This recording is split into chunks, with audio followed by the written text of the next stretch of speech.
guy on the bicycle. And at Toastmasters, I know him as the guy who never shows up on time. But when he's here, he's fully here. His speech title today is Going Home, and he'll explain the timing and everything else to everybody. John Concannon, please.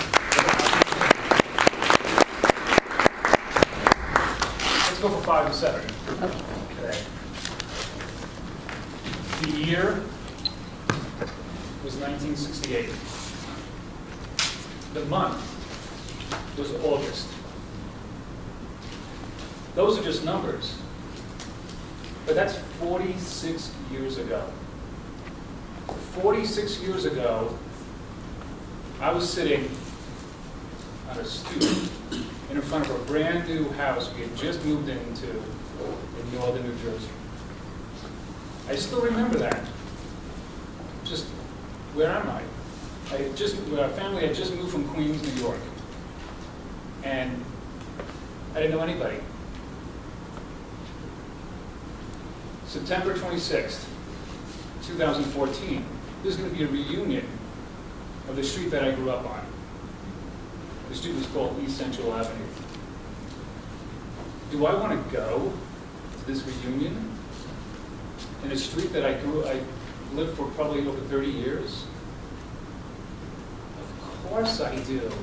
How could I miss that? This is New Jersey. There were some characters who grew up on my street.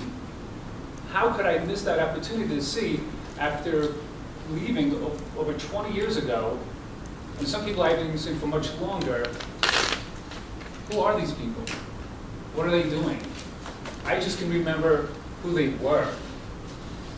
Now you have to remember, I lived there for a long time.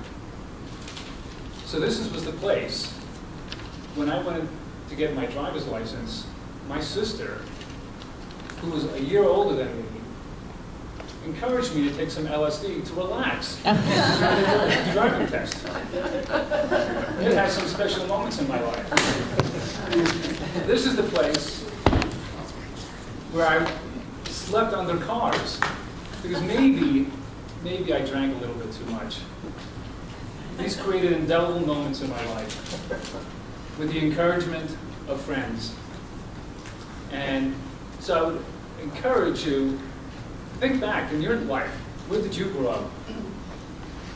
What happens if you get the opportunity to go back and visit 40 plus years later?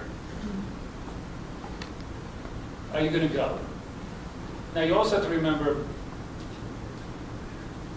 these were so many other moments when I was even younger, when 2 or 3 of my best friends, as fun, we doused tennis balls with gasoline, and then we just throw that among each other. Oh.